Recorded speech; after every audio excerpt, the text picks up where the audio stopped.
Magluluto si Lola ng names, pero ang aking names ay naiiba. So, may halo siyang carrots, at may halo siyang green pepper, at beef.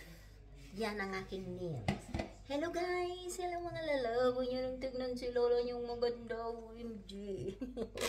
Baba ko na kayo. Huwag nyo na akong tingnan.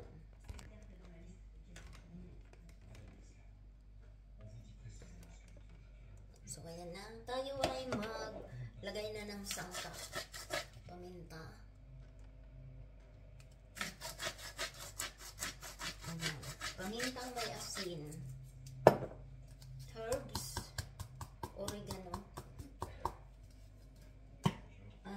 Lalagyan ko yan ng kunti lang na cubes. Huwag marami.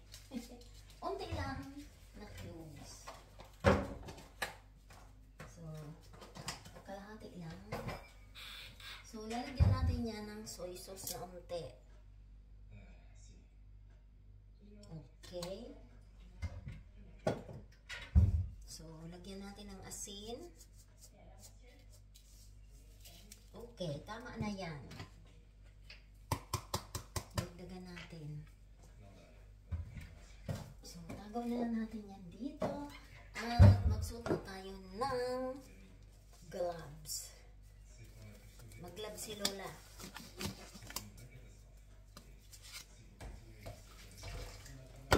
So, haluin na natin yan guys.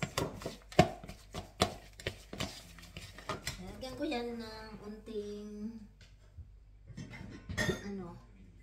hindi ko yan lalagyan ng sugar. Oil. Pwede rin lagyan ng sugar. Lagyan natin ng sugar na unti. Masa na ba yung ating sugar?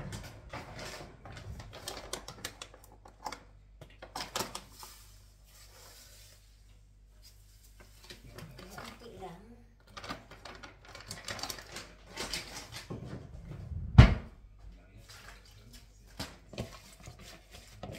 So, haluin na natin yan. Yan ang ating halo sa names. Carrots. Hindi ko yan mahaloan ng pansit.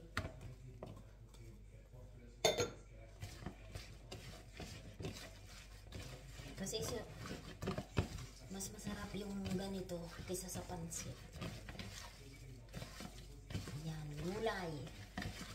Gulay ang halo ng names ng Lola.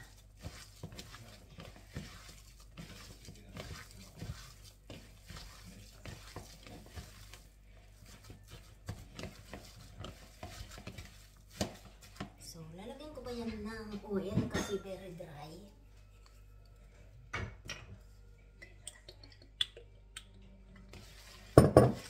Para oily. Ayan na guys. Yan ang halo natin sa ating names.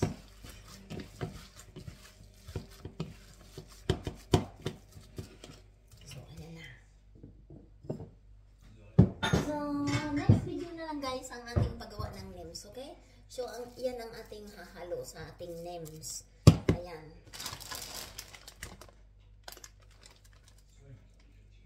Rice. Yan. Rice. Okay guys. Thanks for watching. Next video please. Thanks. Gagawa ang Lola ng names.